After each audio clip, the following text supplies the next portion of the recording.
हमारे औरतें उसके ऊपर चढ़ के लकड़ियां काटती हैं। कैसी से फ्रिज में जो पानी होता है ना, उससे भी ठंडा पानी चश्मे में, कहीं भी मोटर नहीं, जिधर से वो चश्मा निकल रहा है, इतना ठंडा पानी हम वजू भी नहीं बना सकते।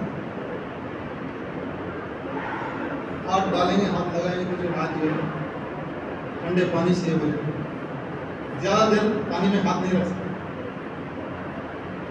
कोई मस्जिद में वजू खाना नहीं, चश्मे में वजू बनाना। ऐसा मीठा, ऐसा ताज़ा, इतना ठंडा, कैसी नियामत है। और अखरोट, अखरोट के झाड़ और सेब, एप्पल। हमारे नारी में घड़ा थी, वैसे रहती वो घड़ा, जरा बड़े रहते हैं। सेवा ऐसी नियामत, अखरोट की चटनी बनाती हूँ। कैसी कैसी नियामत है अल्लाह उनको।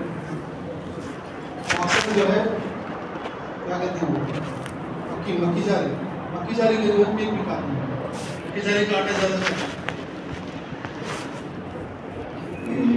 अच्छी वो गरीब नियामतें हमने देखी। घर तो बड़े बड़े हैं लेकिन सामान कोई नहीं, फर्नीचर कोई नहीं, किसी मस्जिद में चेयर नहीं। चेयर हम मंगाते थे घर से, हमारे एक साथी नीचे नहीं बैठ पाते, बोलते चेयर मंगाते थे। बस स्टॉप में खड़ेंगे बस के लिए, वहाँ बैठने के लिए कोई चीज़ नहीं। अल्लाह ने ऐसी नियामतों से